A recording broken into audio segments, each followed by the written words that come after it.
Adapun keluarga Puang Rama itu kislama, nasab mereka tertolak. Karena di atasnya Fulan bin Abdullah bin Ba'alawi di atasnya ada. Anak punya naskah mereka ini. Walhasil nasab mereka ini memang nasab tertolak. Iya. Anak ambil contoh Al-Alwi bin Sigab. Al-Alwi bin Sigab. Nih.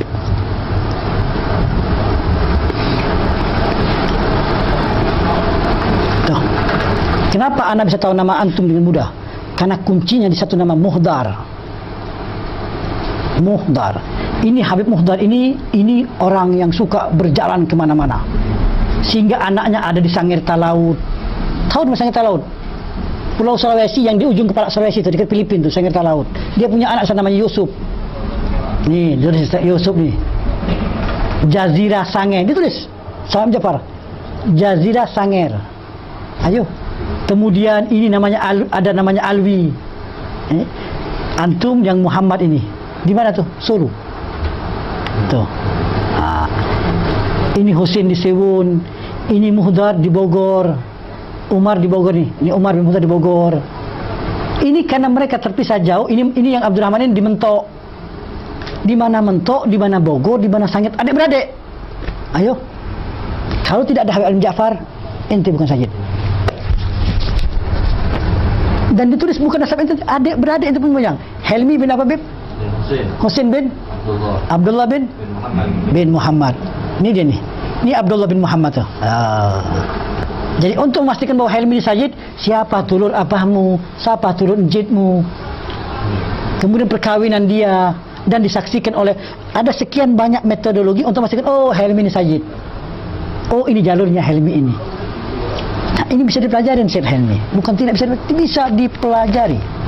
Semua yang ini kalau Anda mau cek satu persatu bisa dicek semua nasabnya. Saat ini bisa dicek. Cuma kita saat ini bukan dalam rangka untuk mengcek nasab kita. Cuma Anda untuk menunjukkan bagaimana apinya seorang Habib Ali bin Ja'far di dalam menjaga nasab. Maka Anda bilang tadi, kalau orang mengholkan satu orang individu, dia menyimpan ribuan nasab gutub disimpan. Ini dahsyat ini Habib. Nah, insya Allah dengan keberkahan dia hari ini, insya Allah kita mendapatkan sesuatu yang lain daripada yang lain. Ya. Dan ini Anda bilang tadi, estafet kepemimpinan, estafet nasab ini harus berpindah kepada ente muda. Anak sudah dekat 50, nunggu sudah. Kalau ibarat orang sudah naik, mau turun nih pelan-pelan. Iya, boleh. Ikut bahkan ke Bani.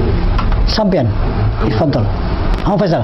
Ya Her, fi amanillah. Besok di Surabaya, paling ke kedalaman. Ya Her, fi amanillah Habib. Nanti ya, ntar kita ke SMS-an. Sip, fi amanillah. Minta maaf ya. Beb, ada apa SMS Beb ya? Ya, terima kasih banyak.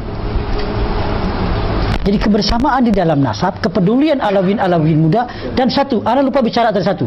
Sebelum Anda bicara satu ini, ada satu cerita. Iya, sebentar Habib, Anda bicara, abis Anda bicara sudah keluar. Sebentar. Di dalam pergaulan Anda, di dalam Anda mempelajari nasab, Anda ketemu beberapa orang orientalis. Orang-orang yang mau menghancurkan Islam.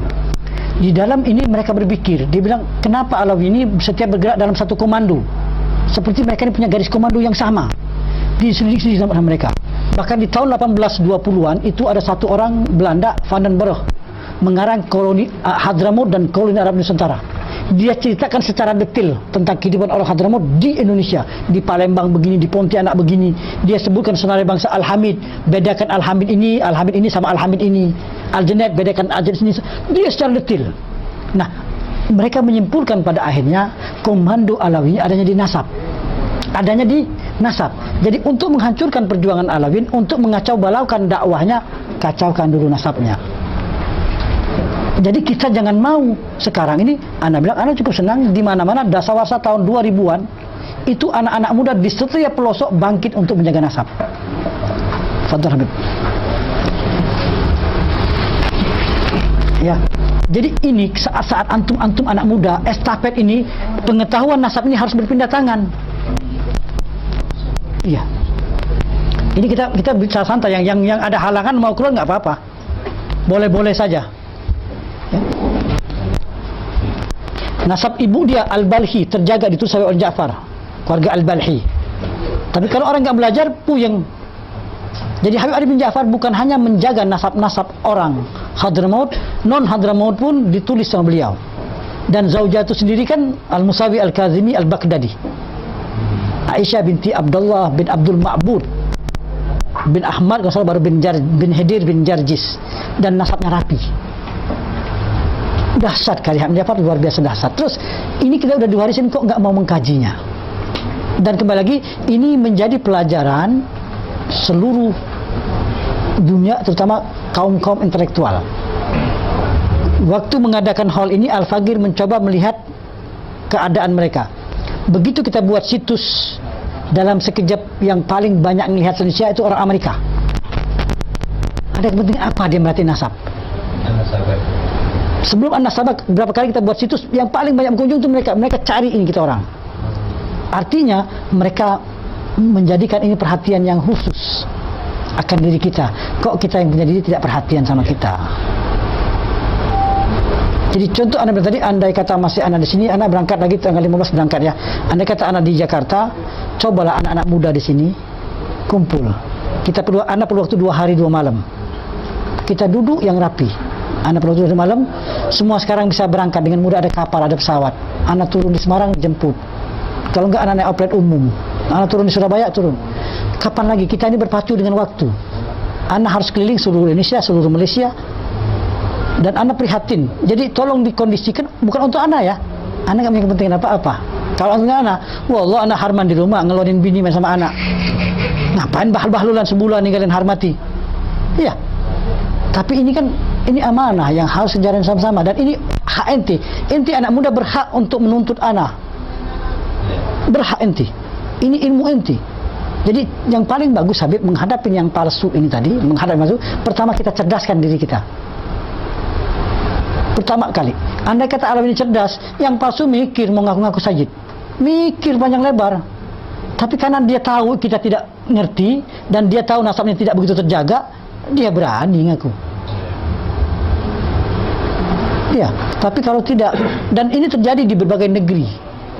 Ya alhamdulillah, anak hampir masuk seluruh Indonesia ya, hampir seluruh masuk anak. Cuma yang belum masuk, belum sempat aja, Ampenan, Bali masuk sudah. Di Bali pun banyak yang palsu. Ngaku Al-Idrus, ngaku Al-Gadri. Iya Sayyid. Nah, Hussein bin Muhammad bin Yahya bin Ali bin Yahya bin Hussein bagaimana menyikapi fenomena cyber sekarang? Ya, Anda pernah dengar dari Ustaz Taufik? Iya.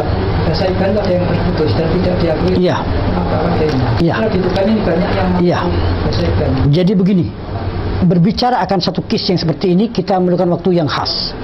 Akan nasab Basaiban, Habib Ali bin Ja'far sudah mengisbatnya, bukan tidak mengisbatnya. Kemudian ada buku-bukunya, tetapi juga ada yang palsu. Ada yang palsu. Bukan bermakna Basaiban itu bukan saya semua. Ada yang nasab terjaga, ada yang tidak. Dan mereka menjaga perkawinan mereka satu dengan yang lain. Al-Faqir cukup mempelajarinya, tapi untuk membahas masalah ini secara detail perlu waktu yang tersendiri.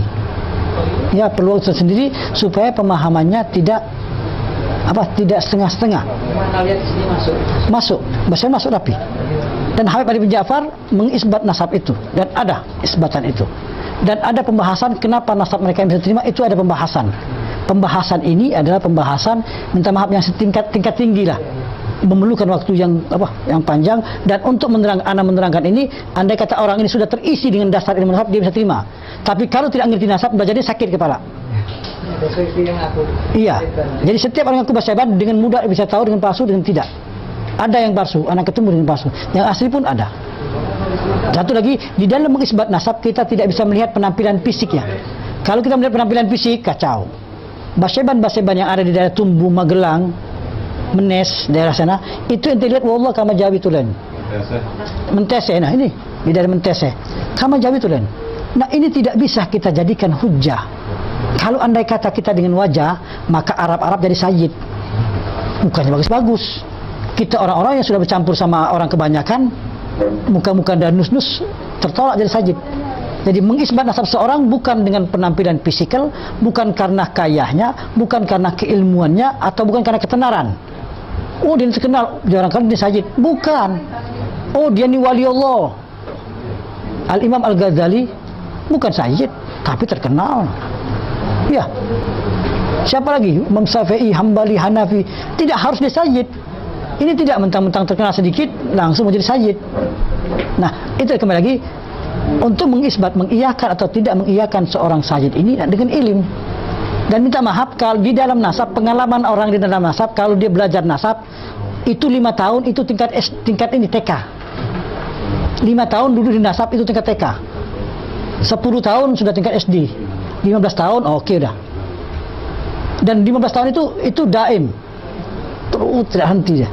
Tapi kalau hanya hit and run, duduk keluar nggak bisa. Dan di dalam nasab harus totalitas. Kalau mengurus nasab Al-Faqir kebetulan piping engineer, tapi sudah pensiun, tidak lagi. Basic Anda bukan orang agama. Anda melihat nasab, makanya kalau bicara nasab, Anda melihat nasab dari sisi ilmiah ya, dari sisi ilmu pengetahuan. Ya. Jadi kita lihat bahwa ini sesuatu yang bisa diterangkan dan bisa diterima dengan kemampuan akal kita dan terjaga. Metodologi inilah yang perlu kita pelajarin. Kalau hanya baru sebentar kemudian berani mengatakan iya atau tidak, ini berhubungan dengan darah manusia yang suci. Berani mengatakan bahwa dia bukan sayyid atau berani mengatakan dia sayyid, itu berat. Itu bukan perkara mudah. Jadi berbicara mengenai keluarga-keluarga yang katakanlah menjadi pembahasan ini, seperti anak ambil contoh di Jawa Pacitan sayyid, saya bilang bukan. Dan bisa diuraikan dengan pasti bahwa dia sayyid. Iya, Pacitan, kemudian Banahasan, Ketapang, Balges ada. Tapi duduk satu ketika bahas, buka beberapa kitab. Tidak bisa satu buku ya, ada beberapa buku lagi yang lain. Setelah membahas beberapa buku, tidak bisa juga kita harus turun ke lapangan. Tidak bisa juga cari data-data lagi. Dari sekian pembahasan, oh benar, oh salah. Kalau hanya satu buku, berdasarkan buku ini salah, ya nggak bisa dong. Ada buku-buku lagi yang lain. Dan banyak sekali naskah-naskah di lapangan yang tidak ada kita pegang. Tapi kalau kita turun ke lapangan, kita akan menemukan naskah-naskah itu. Sehingga kita tidak bisa tekak semau kita ya. Dan kekacauan nasab ini terjadi di Indonesia di saat orang-orang yang tidak berkompeten bicaranya lantang. Ini menjadi tambah kacau balau. Akhirnya yang muncul bukan lagi ilmu, emosional. Kalau bicara emosional nggak bisa, ini ilmu. Selanjutnya mau terima tidak terima terpulang. Kita berlepas diri. Anda tidak punya kepentingan apa-apa. Nah begini nih, mau terima silakan, tidak silakan, nanti masing-masing bertanggung jawabkan. Itu saja. Berat, ini urusan berat, bukan urusan ringan. Kalau ditanya, Anda nggak mau ngerti nasab. Anda nggak ngerti nasab. Bab kalau ngerti nasab, nasib kejeblok. Tidak bisa nyari duit. Mau gimana mencari duit? Anak totalitas di nasab aja susah. Mau separuh-separuh nggak bisa juga. Harus totalitas. Nah kebodohan kita, kejahilan kita, walaupun kita sudah totalitas, kita tetap harus berkolaborasi bersama-sama. Makanya insya Allah dengan adanya hall seperti ini, tujuan Al-Faqir kemari menghimbau, ayo kita sama-sama yuk. Pinjam banget kalian, suruh anak sendiri ngurusin Asega, Barakba, Al-Atas bin Syekh Bakar bin Agil. Anak seorang diri capek lah. Ayo bagi-bagi. Yang Ba'agil Tuban, urusin Ba'agil Tuban. Masing-masing mengurusin intern keluarganya, sehingga masing-masing memprotek keluarganya masing-masing. Kan jadi ringan. Selanjutnya kita dialog. Di mana keliru kita, di mana masing-masing take and give. Yang begini yang harus dikembangkan. Sehingga andai kata tim Alawini, tim Alawin seperti ini kumpul begini, itu kuat. Sebab kalian kan tidak punya kepentingan. Hanya kepentingannya ingin menjaga nasab, kerapian nasab kita secara pribadi. Itu yang kita harapkan. Selanjutnya ente mau ke lembaga A, ke lembaga B, itu bukan urusan ana. Ana hanya bicara nasab. Ana tidak punya kepentingan apa-apa. Ana tidak punya authority. Tapi ana hanya bicara ini loh ilmu nasab. Nggak ada kepentingan apa-apa. Jadi yang paling penting adalah bagaimana caranya kita ini punya kepedulian terhadap diri kita dan nasab. Sebab kalau kalian tidak ada kepedulian, hancur bareng. Kondisi di lapangan, anak hampir tiap hari anak di rumah paling lama seminggu. Ini biasanya anak seminggu berangkat lagi. Belum lagi sampai udah mikir seminggu, dan tas anak itu sudah anak penuh tasnya untuk sebulan. Jadi andai kata anak tidak harus pulang ke rumah, anak terus jalan sampai awal Januari baru balik. Dan antum jangan tanya dari mana duitnya ini urusan Allah. Antum jangan tanya duitnya. Yang penting anda berjalan. Untuk yang lain selain sama Allah ya. Jadi yang anda minta, yang anda harapkan betul. Makanya kita alhamdulillah anak-anak muda di Jakarta kita buat pengkajian ilmu nasab. Kita buat ya majlis-majlis kecil. Walaupun tidak banyak, anak-anak muda duduk bareng kita setiap malam Kamis, malam Minggu. Kita buat karena kita hormat sama Habib Ja'far, dan yang kita bahas buku Habib bin Ja'far, maka majlisnya kita namanya Majlis Habib Ali bin Ja'far. Sudah tahun berapa? Sekarang udah tahun keempat. Kebetulan ketuanya Habib Safiq Haneman. Beliau ketuanya. Ya, kita duduk, kita mengkaji satu persatu, kita kaji. Kenapa Habib? Beberapa bulan yang lalu, Iya. waktu berjalan ke Makassar, Oke. dalam rangka Syekh Yusuf Al-Makassar, Al-Makassari, iya. Syekh Jamaluddin Asgab, Puang Rama, Puang Remah. sama Almarhumlah para masyayikh Masjid Tariqah. Karena diajak ziarah di Pulau Padang Lumpur.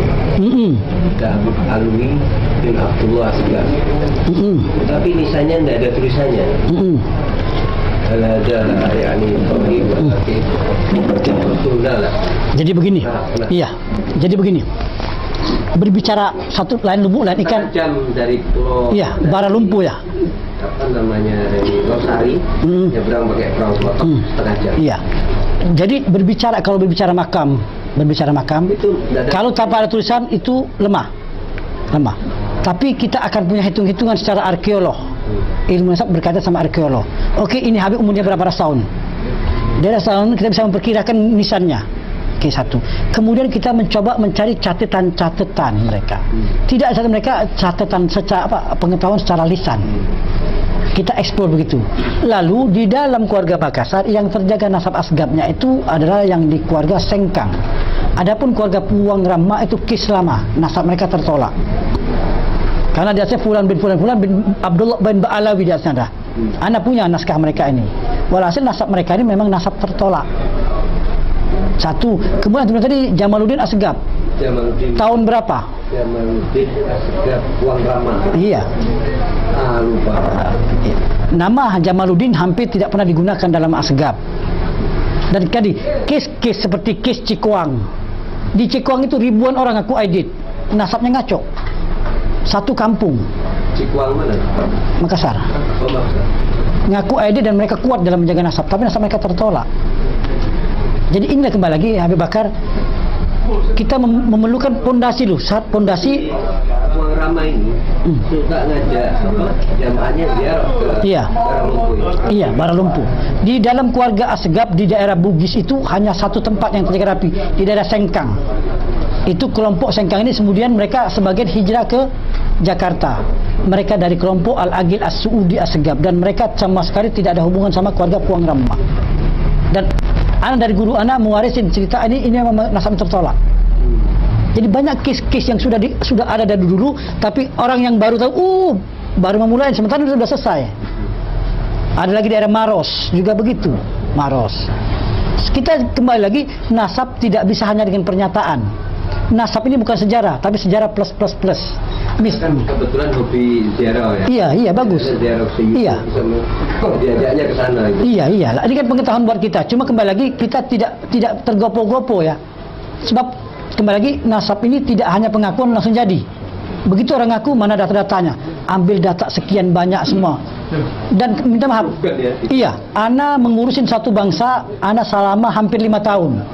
Satu orang di pedalaman Malaysia ngaku pertama kali ngaku Al-Jupri. Selesai ngaku Al-Jupri, sekian tahun lagi berubah lagi Al-Attas. Siapa namanya? Disebutkan Fulan. Begitu disebut Fulan, anda tahu bangsa apa ini. Dari mana asalnya? Dari kampung Arab Jambi. Oh, Al-Muhdar ini. Al-Muhdar, karena ada nama-nama kunci. Ini Al-Muhdar. Tapi analisa anak ini tidak harus anda percaya. Karena apa sebutnya? Namanya anak muda ini Farid bin Idrus bin Ali bin Montel bin Hasan. Siapa nama Montel tidak tahu, dia bilang. Dalam Habib Ja'far disebutkan Montel ini sebetulnya namanya Umar. Tapi itu analisa. Ana harus bolak-balik. Di bulan puasa tahun 2010, ana ke Jambi, ketemu salah satu cucu daripada Habib Montel ini. Ana tanya, Saripah siapa nama? Zainab binti Ahmad bin Umar bin Hasan. Oh, Umi punya saudara Abah? Tak tahu lagi, dia bilang. Umi punya saudara Abah 2 saja, yang lain Umi tidak tahu. Sudah, Umi tahu siapa itu Montel. Itu lanjut Umi itu Montel lah Umar tuh. Hanya untuk mendengar kalimat itu kita harus bolak-balik. Iya. Tapi tidak mudah Habib Bakar, bolak-balik harus keluar tenaga, keluar uang. Siapa yang bagi uangnya? Allah yang bagi uangnya. Kalau ngarepkan diupah pada mereka, ya mereka aja miskin hidupnya. Di kuburan, nah untuk mengatakan betul Sayyid di kuburan, Sayyid bin Sayyid, Saripah binti Sayyid, cuma sama bangsa. Jadi di Malaysia ini sebagian begitu. Sebagian mereka tidak meletakkan bangsa, Sayyid aja. Dan juga di sana ada satu keluarga yang satu kampung dan sudah 7 tahun lalu. Mereka menisbahkan Jamalulel. Anak Jamalulel. Tahun 2006 anak regu di sana 3 hari 3 malam. Mencari datanya dan anak simpan dan semua lengkap. Dan ternyata mereka tertolak dari Jamalulel. Nasab mereka nasab yang majhul, gelap. Kenapa? 7 tahun lalu mereka masuk ke Perak. Daerah tempat-tempat di Perak. Sementara Jamalulel baru lahir 7 tahun lalu. Jadi tidak mungkin Jamalulel. Jamalulel yang paling tua masuk Indonesia berdasarkan catatan Habib Ja'far itu kampung Manggah 2, Keramat Manggah 2. Itu 300 tahun lalu Habib Abu Bakar. Itu 3 tahun lalu. Ini 7 tahun lalu. Kenapa dia ke Jamalulel? Karena tetangga dia Perlis, kerajaan Jamalulel. Asal Palembang masuk ke sana. Jamalulel tak aslinya Palembang. Tidak semua. Tidak semua. Macam-macam. Jadi kan pengetahuan luas ini, pencarian ini kan harus mengikuti waktu dan kita harus jalan-jalan. Tapi yang paling utama lagi kan kembali lagi pemain bola kaki tidak semua penyerang kan. Masing-masing ada back. Jadi masing-masing tidak perlu harus jalan ke sana kemari. Sekarang ini orang-orang Tuban, ayo duduklah menjagalah nasab orang-orang Tuban. Yang Ba'agil jaga Ba'agil, yang Barakba jaga Barakba, yang Asgab jaga Asgab. Nanti kita bersatu padu. Kembali lagi selanjutnya dari hasil ini mau dikasihkan lembaga A, B, C itu bukan urusan Al-Fagir. Al-Fagir tidak campur. Cuma Al-Fagir mau menghimbau aja, ayo sama-sama kita jalan. Karena ini menyangkut kepentingan kita dan masa depan. Sebab kalau sekarang sudah kondisi kacau balau, bagaimana 20-30 tahun ke depan? Dan satu lagi, kelemahan Alawiyyin ini tidak pernah menanam, pengen panen. Pengen nasab rapi, tapi tidak bikin sistem kaderisasi. Mana ada kaderisasi? Harusnya dibuat sistem kaderisasi. Bila perlu dibayarin orang Tuban, ke Jakarta dibayarin sekian duit. Bila perlu. Supaya apa? Supaya di Tuban ini 5 tahun ke depan ada orang yang ahli nasab. Anak muda sekarang umur 25 tahun, dia ajari selama 5 tahun, umur dia 30, dia bisa dijadikan rujukan dan bisa diperintahkan untuk mencatat nasab sini. Ini tidak pernah diajarkan, kemudian tahu-tahu disuruh saja. Sama halnya disuruh bertempur, tidak diajarkan jurus-jurusnya. Disuruh berantem, main silat, tapi tidak diajarkan jurus-jurusnya. Akhirnya apa? Kena tinjuru, udah benggak-benggak muka, baru nangkis, pelempam, gak bisa, harus diajarkan dulu. Inilah kelemahan kita. Nah kita harus sama-sama sekarang ini. Kita belajar dari kita Habib Ja'far. Al-Fagir tidaklah pandai. Mungkin sedikit yang ada ini, yuk kita berbagi. Ana pikir sederhana, Ana minta. Dan bukan buat Ana ya, buat Alawiyyin kebanyakan. Buat semua Alawiyyin yang ada ini.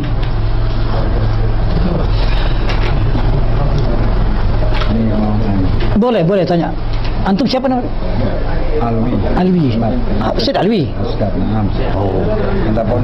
Tahu, udah mampir. Udah. Anak ini nunggu dia manggil anak, enggak manggil datang sendiri. Ditunggu dipanggil beliau nih. Ini mau manggil. Anak ditunggu beliau manggil anak. Sekarang dia ngomong mau manggil. Iya, nanti kapan? Bulan Januari atau kapan ya?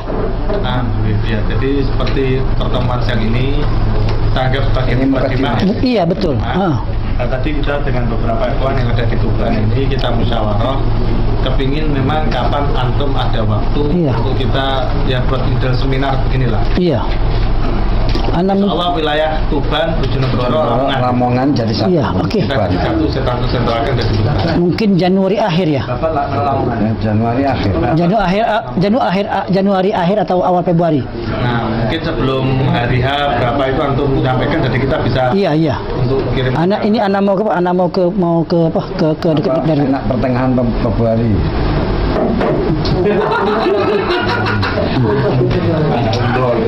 Bukan mau ngebarengin. Tapi anak mengikut saja ya, anak mengikut. Listen. Ya, makanya untuk menyesuaikan nanti itu Jalan. Iya. sesuaikan lah, nanti itu kan perkiraan. Iya, nanti kasih telepon anak sama anak kita SMS-an dah. Iya penting, Bib. Ya Allah, Penting banget. ini Masya Allah luar biasa. Iya. Luar biasa. Dan ini semua Alawiyyin punya hak, antum punya hak nuntut anak untuk anak mau tahu, nanti tuntut anak. Kalau anak sudah ngajarin, tanggung jawab anak selesai. Selanjutnya terserah antum, anak sudah mengetahui. Tapi sekarang antum punya hak. Ini sekarang ini kan kita ini kan masing-masing kan bercerai-berai. Masing-masing. Tapi kalau kita sudah bersatu padu di sini enak. Dan kembali lagi, anak tegaskan anak tidak punya kepentingan apa-apa. Anak hanya pengen nasab rapi. Itu saja. Dan bagus, ya silakan saja. Kalau untuk pengajian itu syarat minimal apa biayanya? Oh, jumlahnya. Enggak, syarat-syarat untuk Syarat yang pasti adalah nasabnya rapi. Nasabnya rapi. Nah, yang pasti, yang paling utama nasabnya rapi dulu. itu pengadilan. Iya, pengkaderan. Kalau mau di Jakarta, yang mau ngikut di Jakarta, kita seminggu 2 kali. Jadi kita ada 7 buku, kita akan bahas satu-satu buku dan perhalaman-perhalaman bahas. Tapi sebelum perhalaman-perhalaman itu perlu waktu paling tidak 3-4 bulan itu untuk membangun pola pikir dasar nasab dulu. Setelah pola pikir nasab dibangun, baru belajar membaca buku nasab. Enggak, jadi tadi apa itu persyaratannya apa tadi? Nasabnya rapi. Nasabnya rapi. Terus minimal apa? Dia apa? Setelah nasab rapi apa? Tidak lagi, itu yang paling utama. Yang lain ente boleh ngerti bahasa Arab, bagus. Tidak ngerti pun tidak apa-apa. Oh gitu. Boleh ngerti bahasa Arab, bagus. Tidak ngerti pun bukan berarti ente tidak boleh belajar. Iya. Tidak ada syarat yang harus, tapi nasab yang harus rapi. Mau belajar. Iya, dan ingat belajar nasab bukan buat tentang-tenteng.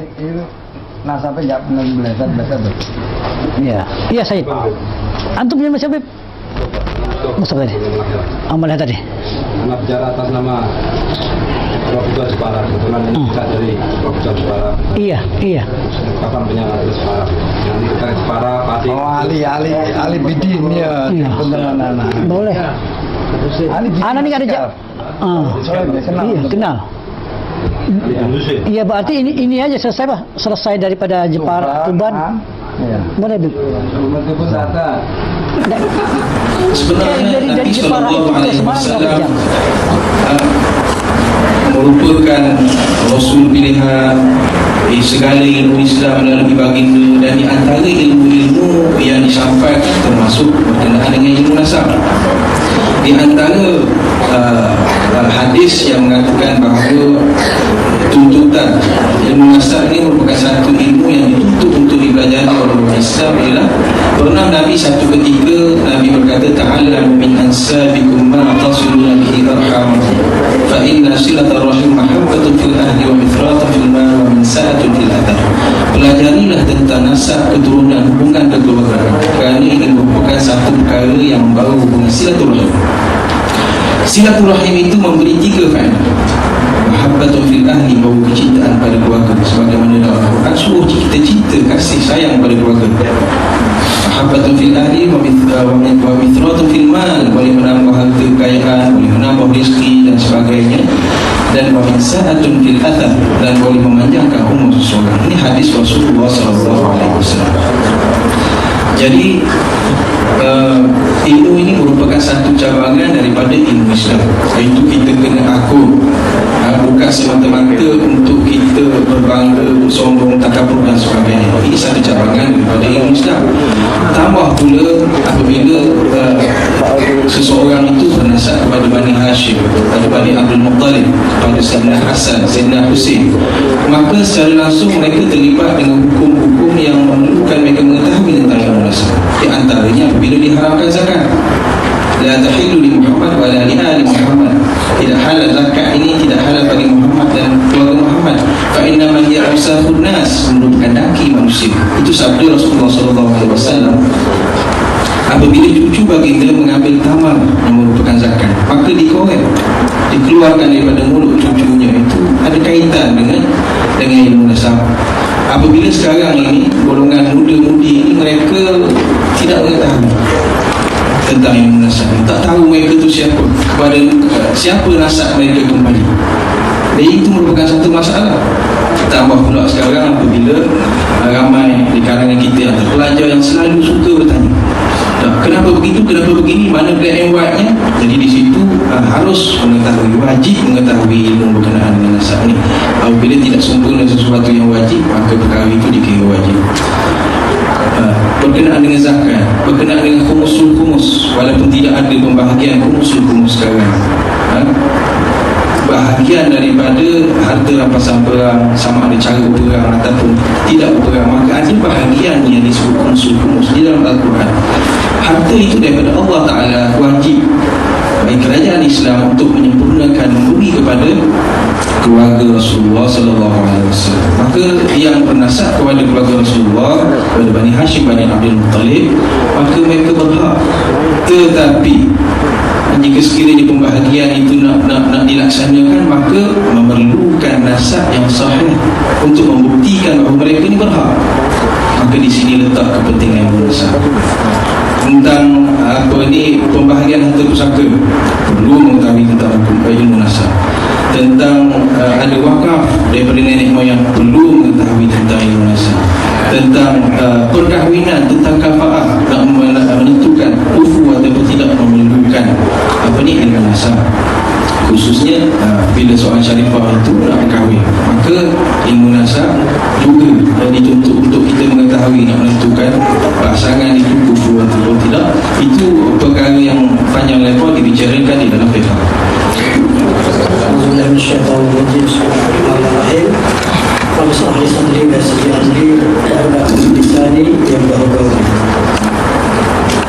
Allahumma shalli ala sayyidina Muhammad wa ala alihi wa sahbihi wa dzurriyyatihi ajma'in. Assalamualaikum warahmatullahi wabarakatuh. Pertama kali Al-Faqih mohon minta maaf di hadapan kami, saya punya datuk Mas, saya punya Encik sebagai Presiden Israel, kepada Amin Muhammad bin Syekh, kepada Syed Nazruddin dan Amin Ibrahim dan Amin Hadi dan yang lain yang tidak saya sebut satu persatu, tapi tetap saya hormati. Sebetulnya Al-Faqih berbicara ini bukan Al-Faqih yang pandai, tidak. Al-Faqih hanya menerima amanat saja. Al-Faqih berbicara panjang lebar. Sebelum Al-Faqih melanjutkan berbicara, mohon maafnya, mohon ridhonya, mohon ikhlasnya, saya akan menyampaikan apa-apa yang menjadi amanat-amanat daripada datuk-datuk yang kebetulan Al-Faqih tidak meminta, Al-Faqih mengerti sedikit. Mungkin dari sedikit yang Al-Faqih tahu ini bisa memberikan manfaat buat kita di sini. Pertama, tentang ilmu nasab ini. Ilmu nasab adalah satu cabang ilmu yang menjadi kajian, terutama akhir-akhir di zaman modern ini. Dunia barat juga mengkaji. Bahkan di Leiden mereka menyediakan satu jurusan antropolog yang mengambil doktoral, dan itu pun bukan secara umum, bukan secara keseluruhan, tapi hanya sebagian kecil saja.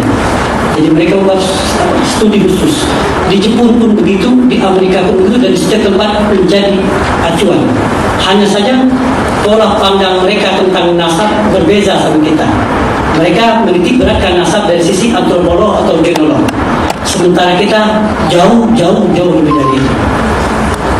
Akan ilmu nasab sebetulnya, apalagi di negeri Melayu, itu identik dengan orang-orang Melayu. Orang-orang Melayu di seberang, seperti di Medan atau di Aceh atau di tempat lain, menyebutnya dengan tarunu. Orang-orang Jawa menyebutnya tarsila. Ada lagi yang menyebutnya sila-sila. Kalau orang Arab bilangnya menyebut syajarul ansar, tapi orang Melayu menyebutnya pokok nasab. Dari kalimat pokok saja sebetulnya kita bisa mendapatkan pengertian secara logika tentang nasab.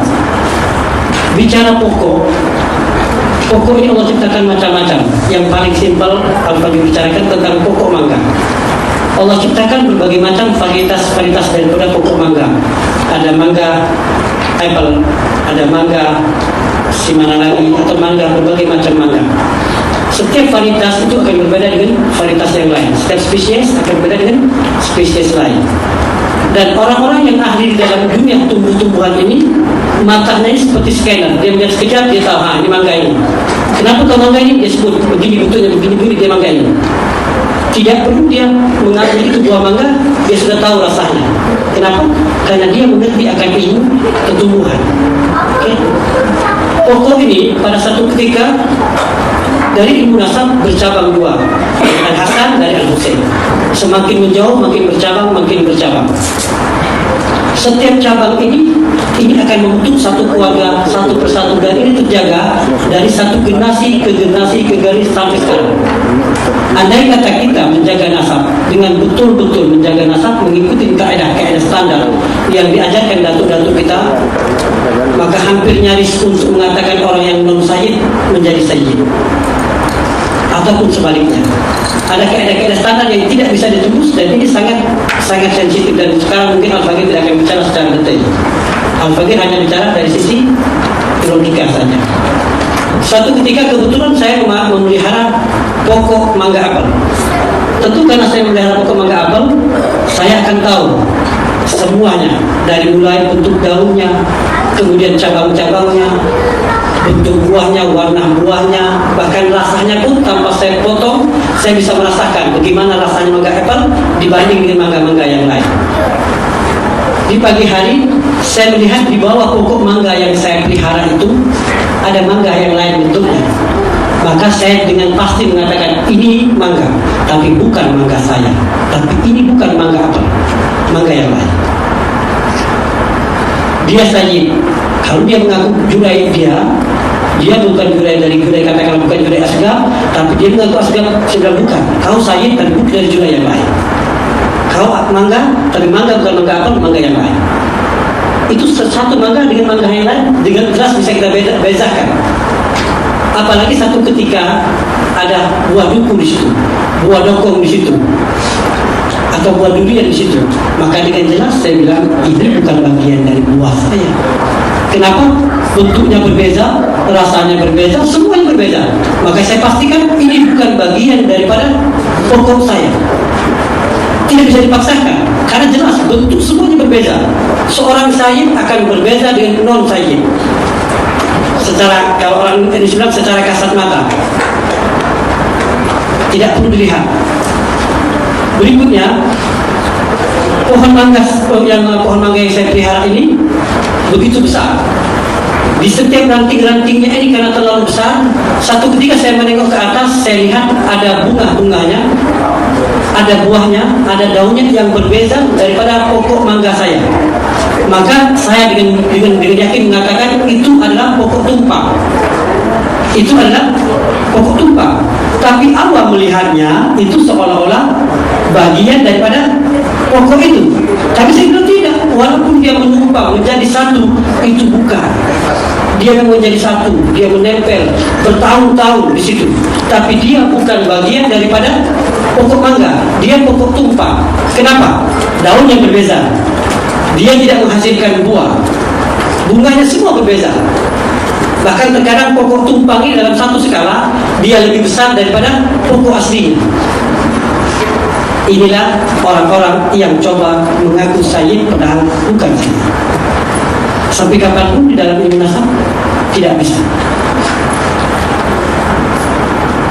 Atau satu ketika pokok mangga saya ini ada daun ilalang yang dibawa oleh burung.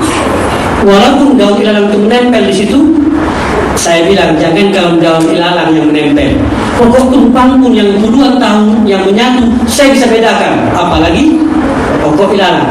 Itulah ada orang-orang yang tadinya bukan sayyid, baru di zaman dia mengaku sayyid dengan mudah. Jangankan di zaman dia, jangankan di zaman bapaknya, di zaman datuknya pun bisa tertusuri. Nah, ilmu nasab ini, minta maaf, saya tidak akan bisa berbicara di dalam suasana yang umum. Berbicara nasab, saya memerlukan waktu yang khas dan waktu yang panjang secara detail. Karena ini menyangkut sesuatu yang sangat klik. Sehingga saya menggunakan kias, saya menggunakan analog seperti ini yang mudah dimengerti oleh kita. Dan yang takjub sekali bahwa tanpa sadar bahwa nasab ini mempunyai security yang sangat sulit untuk dimasuki. Sebagai contoh, bagi orang-orang yang memiliki pengetahuan akan pokok tadi, bagi orang-orang yang memiliki pengetahuan akan nasab, dia akan tahu satu keluarga dengan keluarga yang lain. Pertama yang dia gunakan hanya dengan kuping.